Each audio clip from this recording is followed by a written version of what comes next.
ಆಕಾಶವಾಣಿ ಅಂತಾರಾಷ್ಟ್ರೀಯ ಮಹಿಳಾ ದಿನದ ಸಂದರ್ಭದಲ್ಲಿ ಕ್ಯಾನ್ಸರ್ನಿಂದ ಮುಕ್ತರಾದ ದಿವ್ಯಾ ಪಿ ಅವರೊಂದಿಗೆ ವಿಶೇಷ ಸಂದರ್ಶನ.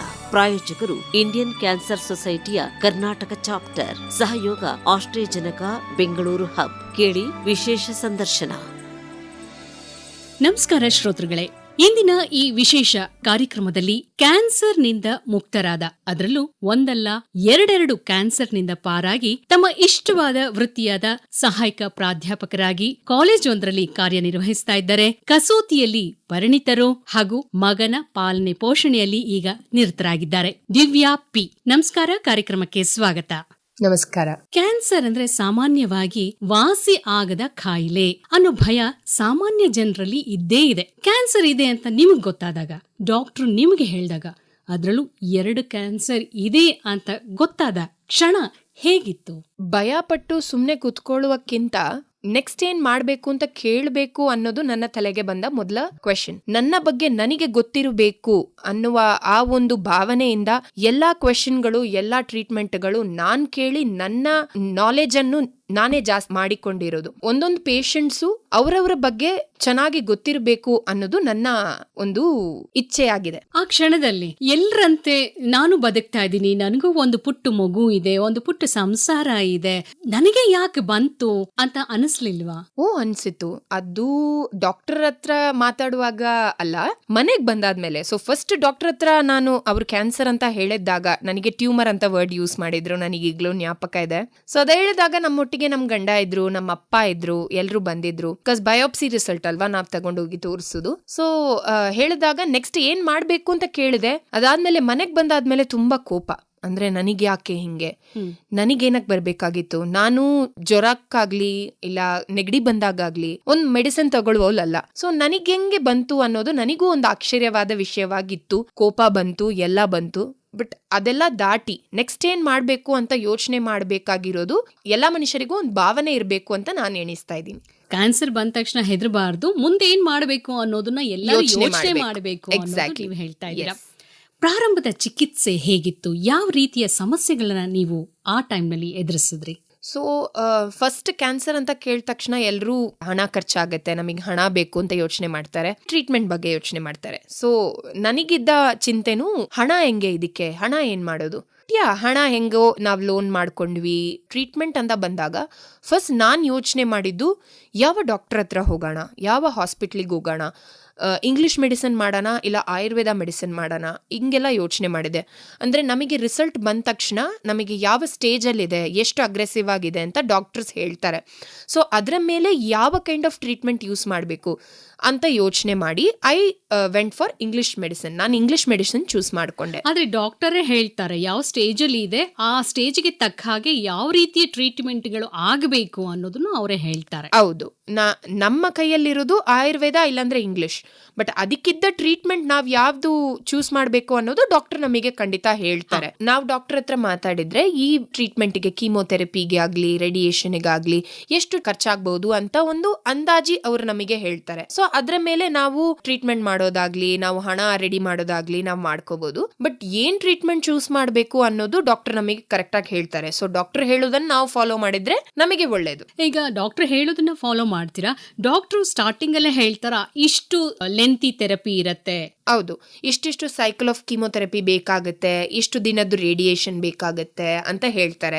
ಕೀಮೋಥೆರಪಿ ಹಾಗೂ ರೇಡಿಯೇಷನ್ ಈ ಟ್ರೀಟ್ಮೆಂಟ್ ಸಮಯದಲ್ಲಿ ಆದ ಅನುಭವವನ್ನ ಹಂಚ್ಕೊಳ್ಳಿ. ಎಲ್ಲ ಕ್ಯಾನ್ಸರ್ ಪೇಷಂಟ್ಸಿಗೂ ಇರುವ ಒಂದು ಅನುಭವ ಏನು ಅಂತಂದ್ರೆ ಒಂದು ಆಂಗ್ಸೈಟಿ, ಒಂದು ಭಯ. ಈ ಟ್ರೀಟ್ಮೆಂಟ್ ಹೆಂಗಿರುತ್ತೆ, ಇದನ್ನ ನಾವು ಹೆಂಗೆ ನಮ್ಮ ಬಾಡಿ ಫೈಟ್ ಮಾಡುತ್ತೆ ಅಂತ ಎಲ್ಲ ಯೋಚನೆ ಮಾಡುವ ಒಂದು ಸಮಯವಾಗಿತ್ತು ನನಗೂ ಕೂಡ. ಬಟ್ ಅದೆಲ್ಲ ಇರುವಾಗ ನಾವು ಯೋಚನೆ ಮಾಡಬೇಕಾಗಿದ್ದದ್ದು ನಮ್ಮನ್ನು ನಾವು ಹೆಂಗೆ ಸಮಾಧಾನವಾಗಿ ಇಡ್ಕೊಳ್ತೀವಿ. ಈ ಟ್ರೀಟ್ಮೆಂಟ್ಗೆ ಬೇಕಾಗಿರೋದು ಬರೀ ಮೆಡಿಸಿನ್ ಮಾತ್ರ ಅಲ್ಲ, ಮನದಿಂದ ನಾವು ಧೈರ್ಯವಾಗಿ ಇರಬೇಕು, ಪಾಸಿಟಿವ್ ವಿಷಯಗಳನ್ನು ಯೋಚನೆ ಮಾಡಬೇಕು. ಟ್ರೀಟ್ಮೆಂಟ್ ಒಟ್ಟಿಗೆ ನಮ್ ಜೀವಾನು ನಮಗೆ ಸಪೋರ್ಟ್ ಮಾಡುತ್ತೆ ಈ ವಿಷಯವನ್ನು ಫೈಟ್ ಮಾಡಕ್ಕೆ. Basically you have to fight cancer ಅಂತ ಹೇಳ್ತಾರೆ. ಸೊ ಇದು ಒಂದು ಪರೀಕ್ಷೆ ತರ ನಾವು ಯೋಚನೆ ಮಾಡ್ಕೋಬೇಕು. ಸೊ ನನ್ನ ಸಿಚುವೇಶನ್ ಹಂಗೆ ಇತ್ತು.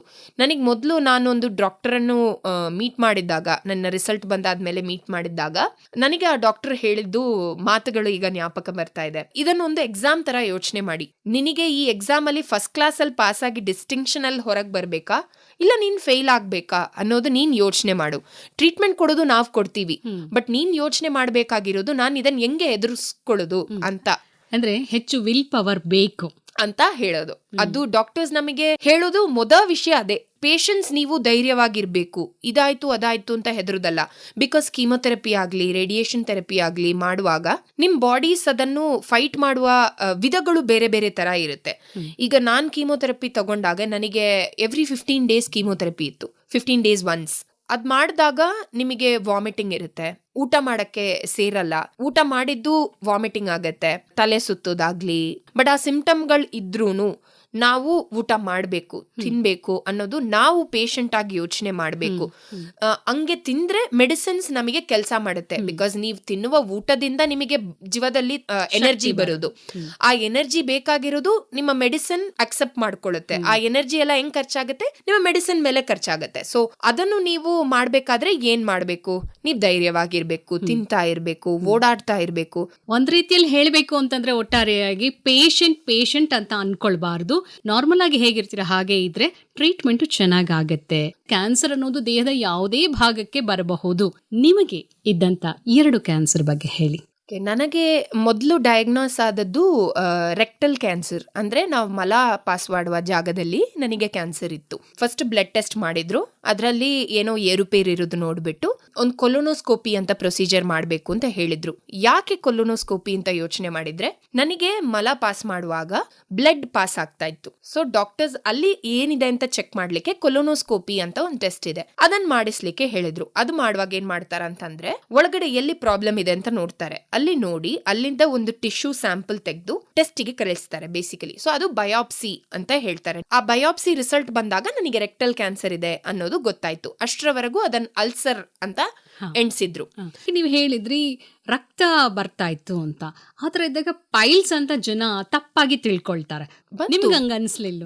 ಬಂತು. ನಾನ್ ಮನೆಯಲ್ಲಿ ಫಸ್ಟ್ ಇನ್ಫಾರ್ಮ್ ಮಾಡಿದಾಗ, ನಮ್ಮ ಅಮ್ಮನ ಹತ್ರ ಹೇಳಿದಾಗ ಅವ್ರು ಹೇಳಿದ್ದು ಪೈಲ್ಸ್ ಆಗಿರ್ಬೋದು, ನೀನು ಮನೆ ಮೆಡಿಸಿನ್ಸ್ ಮಾಡು, ನಿಮ್ ಬಾಡಿ ನಿಮಗೆ ಹೇಳುತ್ತೆ ಇಲ್ಲ ಇದ್ ಸರಿ ಇಲ್ಲ ಅಂತ. ಇಗ್ನೋರ್ ಮಾಡಬೇಡ.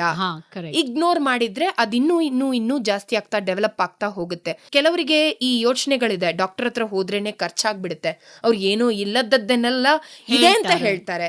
ಬಟ್ ಆ ವಿಷಯ ನಾವ್ ಹಂಗೆ ಯೋಚನೆ ಮಾಡಬಾರ್ದು. ನಾವು ನಮ್ಮ ಬಾಡಿ ನಮಗೆ ಸಿಗ್ನಲ್ಸ್ ತೋರಿಸ್ತಾ ಇದೆ ಅಂತಂದ್ರೆ ಅದ್ರಲ್ಲಿ ಏನೋ ಒಂದು ಸಮಸ್ಯೆ ಇಲ್ಲದೆ ತೋರಿಸ್ತಾ ಇರುವುದು ಸಾಧ್ಯತೆನೇ ಇಲ್ಲ ಅದು. ಸೊ ಹಂಗೆ ನಾನು ಹೋಗಿದ್ದು. ಸೊ ನನಗೆ ಬಯಾಪ್ಸಿ ರಿಸಲ್ಟ್ ಬಂದಾಗ ಕ್ಯಾನ್ಸರ್ ಅಂತ ಹೇಳಿದ್ರು. ಅದಾದ್ಮೇಲೆ ಪೆಟ್ ಸ್ಕ್ಯಾನ್ ಅಂತ ಒಂದು ತೆಗಿಯಕ್ ಹೇಳ್ತಾರೆ. ಅದ್ ಏನಕ್ಕೆ ಅಂತಂದ್ರೆ, ನಿಮ್ ಬಾಡಿಯಲ್ಲಿ ಯಾವ ಸ್ಟೇಜ್ ಅಲ್ಲಿ ನಿಮಗೆ ಕ್ಯಾನ್ಸರ್ ಇದೆ ಅನ್ನೋದು ಗೊತ್ತು ಮಾಡ್ಕೊಳ್ಳಕ್ಕೆ ಆ ಪೆಟ್ ಸ್ಕ್ಯಾನ್ ಅನ್ನೋದು ತೆಗಿಯಕ್ ಹೇಳ್ತಾರೆ. ನಿಮ್ಮನ್ನು ಒಂದು ಮಿಷಿನ್ ಒಳಗಡೆ ಮಲಗಿಸ್ತಾರೆ. ಅದು ನಿಮ್ಮ ಬಾಡಿಯನ್ನು ಫುಲ್ ಆಗಿ ಸ್ಕ್ಯಾನ್ ಮಾಡುತ್ತೆ. ಸ್ಕ್ಯಾನ್ ಮಾಡ್ಬಿಟ್ಟು ನಿಮಗೆ ಒಂದು ವೇನ್ ಅಲ್ಲಿ ಡ್ರಿಪ್ಸ್ ತರ ಒಂದು ಏರಿಸ್ತಾರೆ. ಆ ಡ್ರಿಪ್ಸ್ ಅಲ್ಲಿ ಮೆಡಿಸಿನ್ ಇರುತ್ತೆ. ಆ ಮೆಡಿಸಿನ್ ನಿಮ್ಗಡೆ ಹೋಗಿ ಯಾವ ಜಾಗದಲ್ಲಿ ಕ್ಯಾನ್ಸರ್ ಇದೆಯೋ ಅದನ್ನು ಹೈಲೈಟ್ ಮಾಡುತ್ತೆ. ಸೊ ಆ ಮಿಷಿನ್ ನಿಮಗೆ ಅದನ್ನ ಕ್ಯಾಪ್ಚರ್ ಮಾಡಿ ಒಂದು ಎಕ್ಸ್ರೇ ರಿಪೋರ್ಟ್ ತರ ನಿಮಗೆ ಅದು ಕೊಡುತ್ತೆ. ಎಕ್ಸ್ರೇ ರಿಪೋರ್ಟ್ ಅಲ್ಲಿ ಹೆಂಗಿರುತ್ತೆ ಅಂತಂದ್ರೆ, full body will be black colour ಅಲ್ಲಿ ಕಾಣುತ್ತೆ ನಿಮಗೆ ಫುಲ್ ಬಾಡಿ. ಬಟ್ ನಿಮಗೆ ಕ್ಯಾನ್ಸರ್ ಇರುವ ಜಾಗ ಮಾತ್ರ ರೆಡ್ ಕಲರ್ ಅಲ್ಲಿ ಇರುತ್ತೆ, ಹೈಲೈಟ್ ಆಗಿರುತ್ತೆ. ಸೊ ಅದಾದ್ಮೇಲೆ ಅವ್ರು ನಮಗೆ ಒಂದು ರಿಪೋರ್ಟ್ ಕೊಡ್ತಾರೆ. ಆ ರಿಪೋರ್ಟ್ ಅಲ್ಲಿ ಆ ಟೆಕ್ನಿಷಿಯನ್ ಬರ್ದಿರ್ತಾರೆ ಯಾವ ಸ್ಟೇಜ್ ಅಲ್ಲಿ ಇದೆ, ಎಲ್ಲೆಲ್ಲೆಲ್ಲ ಅಫೆಕ್ಟ್ ಆಗಿದೆ ಅನ್ನೋದೆಲ್ಲ ಆ ರಿಪೋರ್ಟ್ ಅಲ್ಲಿ ಇರುತ್ತೆ. ಸೊ ನನಗಿದ್ದ ರೆಕ್ಟಲ್ ಕ್ಯಾನ್ಸರ್ ಸ್ಟೇಜ್ 3C ಅಲ್ಲಿತ್ತು, ಅಂದ್ರೆ ಸ್ಟೇಜ್ 4ಗೆ ಎಂಟರ್ ಆಗ್ತಾ ಇತ್ತು. ಸೊ ಈ ಪೆಟ್ ಸ್ಕ್ಯಾನ್ ಮಾಡಿದಾಗ ಬರೀ ರೆಕ್ಟಮಲ್ ಮಾತ್ರ ಅಲ್ಲ, ನನ್ನ ಬಾಡಿಯಲ್ಲಿ ಇನ್ನೊಂದು ಜಾಗದಲ್ಲಿ ರೆಡ್ ಕಲರ್ ಲೈಟ್ ಇತ್ತು. ಸೊ ಅದು ಎಲ್ಲಿ ಇತ್ತು ಅಂತಂದ್ರೆ, ಹಾರ್ಟಿನ ಹಿಂದ್ಗಡೆ ಥೈಮಸ್ ಗ್ಲ್ಯಾಂಡ್ ಅಂತ ಒಂದು ಗ್ಲ್ಯಾಂಡ್ ಇದೆ. ಸೊ ನನಗಿದ್ದದ್ದು ಹಾಡ್ಗಿನ್ಸ್ ಲಿಂಫೋಮಾ. ಅದು ಸ್ಟೇಜ್ 1 ಅಲ್ಲಿತ್ತು, ಅಂದ್ರೆ ಸ್ಟೇಜ್ 2 ಎಂಟರ್ ಆಗ್ತಾ ಇತ್ತು. ಈಗ ಕ್ಯಾನ್ಸರ್ ಅಲ್ಲೂ ನಿಮಗೆ 4 ಸ್ಟೇಜ್ ಇದೆ, 1, 2, 3, 4. ಅದು ಕೆಲವರಿಗೆ ಗೊತ್ತಿರುತ್ತೆ. ಬಟ್ ಆ ಒಂದೊಂದು ಸ್ಟೇಜ್ ಅಲ್ಲೂ ಇನ್ನೊಂದು ಸಬ್ ಸ್ಟೇಜ್ಗಳಿದೆ. ಸೊ ನನಗೆ ಎಲ್ಲಾನು ಸ್ಟೇಜ್ C ಅಲ್ಲಿತ್ತು. ಹಾಡ್ಗಿನ್ಸ್ ಲಿಂಫೋಮಾ ಬಂದು ಸ್ಟೇಜ್ 1C ಅಲ್ಲಿತ್ತು. And rectal cancer signet ring cells ಅಂತ ಅದರ ಟೈಪ್. ಸೊ ಅದು ನನಗೆ ಸ್ಟೇಜ್ 3C ಯಲ್ಲಿತ್ತು. ಇದು ಎಲ್ಲಾನು ನಿಮಗೆ ಪೆಟ್ ಸ್ಕ್ಯಾನ್ ಅಲ್ಲಿ ಗೊತ್ತಾಗುತ್ತೆ. ಸೊ ಅದಕ್ಕೆ ಡಾಕ್ಟರಿಗೆ ಕ್ಯಾನ್ಸರ್ ಅಂತ ಗೊತ್ತಾದ ತಕ್ಷಣ ಅವರು ನಮ್ಮನ್ನು ಪೆಟ್ ಸ್ಕ್ಯಾನಿಗೆ ಕಳಿಸ್ತಾರೆ. ಈ ಕ್ಯಾನ್ಸರ್ ಚಿಕಿತ್ಸೆ ಹೋರಾಟದ ಸಮಯದಲ್ಲಿ ಆಪ್ತರು, ಕುಟುಂಬದವರು, ಸೊಸೈಟಿಯ ಸಹಕಾರ ಎಷ್ಟು ಮುಖ್ಯ ಅಂತ ಅನಿಸ್ತು ಅವಾಗ? ಸೊ ನಾನು ಟ್ರೀಟ್ಮೆಂಟಿಗೆ ಹೋಗುವಾಗಲಿ, ಡಾಕ್ಟರ್ ವಿಸಿಟ್ಸಿಗೆ ಹೋಗುವಾಗಲಿ, ನಾವು ಜನರಲಿ ಡಾಕ್ಟರ್ ಹತ್ರ ಹಾಸ್ಪಿಟಲಿಗೆ ಕಾಲಿಟ್ರೇನೆ ನಾವು ಈ ಹೊತ್ತಿಗೆ ಹೋಗಿ ಈ ಹೊತ್ತಿಗೆ ಬರ್ತೀವಿ ಅಂತ ಎಣಿಸ್ಕೊಳ್ಳೋದಕ್ಕೆ ಆಗುದೇ ಇಲ್ಲ.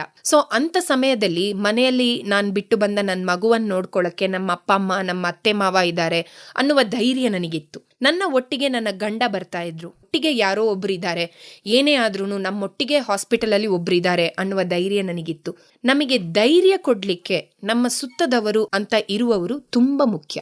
ನಮಗೆ ನೋವು ಬಂದಾಗ, ನಮಗೆ ಮೆಂಟಲಿ ಇಮೋಷನಲಿ ನಾವು ವೀಕ್ ಆಗಿರುವಾಗ, ಅಳು ಬಂದಾಗ ಪಕ್ಕದಲ್ಲಿ ನಮ್ಮ ಒಟ್ಟಿಗೆ ಒಬ್ರು ಇದ್ದು ಏನೂ ಆಗಲ್ಲ, ಎಲ್ಲಾ ಕಳೆದು ಹೋಗುತ್ತೆ, ಎಲ್ಲಾ ಸರಿ ಹೋಗತ್ತೆ, ಭಯ ಪಡಬೇಡ ಅನ್ನೋ ಒಂದು ಸಾಂತ್ವನದ ಮಾತು ಖಂಡಿತ ಅವಾಗ ಅಗತ್ಯ ಇರುತ್ತೆ. ಹಾಗಾಗಿ ಕುಟುಂಬದವರ ಪಾತ್ರ ತುಂಬಾ ಹೆಚ್ಚು. ಮಾನಸಿಕವಾಗಿ ಕುಗ್ಗುವಂತಹ ಸಮಯದಲ್ಲಿ ಹೇಗೆ ನೀವು ಮಾನಸಿಕವಾಗಿ ಸದೃಢರಾದ್ರು? ಎಲ್ಲ ಇಂಡಿವಿಜುವಲ್ ಆಗಿ ನಾವು ನೋಡ್ಬೇಕು. ಯಾವಾಗ್ಲೂ ನಮ್ಮ ಸುತ್ತ ಎಲ್ಲರೂ ಇರ್ತಾರೆ ಅನ್ನೋದು ನಾವು ಹೇಳಕ್ಕಾಗಲ್ಲ. ನಾವು ಫಿಸಿಕಲಿ, ಮೆಂಟಲಿ ನಾವು ಸ್ಟ್ರಾಂಗ್ ಆಗಿರ್ಬೇಕು ಅಂತ ಇರುವಾಗ ನಮಗೆ ಒಂದೊಂದು ಹ್ಯಾಬಿಟ್ ಅಂತ ಒಂದಿರುತ್ತೆ. ಈಗ ನಮ್ಮ ಅಮ್ಮನ ಹತ್ರ ಕೇಳಿದ್ರೆ ಅವರಿಗೆ ಅಡಿಗೆ ಮಾಡಿದ್ರೆ ಒಂದ್ ಸ್ವಲ್ಪ ಸಮಾಧಾನ ಆಗಿದೆ ಅಂತ ಹೇಳ್ತಾರೆ. ಕೆಲವರಿಗೆ ನನಗೆ ಡ್ರೈವಿಂಗ್ ಹೋದ್ರೆ ಖುಷಿ ಆಗುತ್ತೆ ಅಂತ ಹೇಳ್ತಾರೆ. ಸೊ ನನಗೆ ಶಾಂತವಾಗಿರಕ್ಕೆ ಹೆಲ್ಪ್ ಮಾಡಿದ್ದು ಅಂತಂದ್ರೆ ನನಗೆ ಎಂಬ್ರಾಯ್ಡ್ರಿ ತುಂಬಾ ಹೆಲ್ಪ್ ಮಾಡಿತ್ತು. ಸೊ ಎಂಬ್ರಾಯ್ಡ್ರಿ ಮಾಡ್ತಾ ಮಾಡ್ತಾ ನಾನು ನನ್ನ ಫ್ರೀ ಟೈಮ್ ಅನ್ನೆಲ್ಲ ಒಂದು ಆರ್ಟ್ ಮೇಲೆ ಕಾನ್ಸಂಟ್ರೇಟ್ ಮಾಡಿಕೊಂಡು ನಾನು ನನ್ನನ್ನು ಮೆಂಟಲ್ ಆಗಿ ಸ್ಟ್ರಾಂಗ್ ಆಗಿ ಇಟ್ಕೊಳ್ತಾ ಇದ್ದೆ. ಜನರಲಿ ಹೇಳ್ತಾರೆ, there is a proverb in English, empty mind is a devil's workshop. So ನಮ್ಮ ತಲೆಯನ್ನು ಪ್ರಾಬ್ಲಮ್ ಮೇಲೆ ಫೋಕಸ್ ಮಾಡುವಕ್ಕಿಂತ ಅದಕ್ಕೆ ಬೇಕಿದ್ದ ಸೊಲ್ಯೂಷನ್ ಮೇಲೆ ನಾವು ಫೋಕಸ್ ಮಾಡಿದ್ರೆ ನಾವು ಯಾವ ಪ್ರಾಬ್ಲಮ್ ಅನ್ನು ಸಾಲ್ವ್ ಮಾಡಬಹುದು ಅಂತ ಹೇಳ್ತಾರೆ.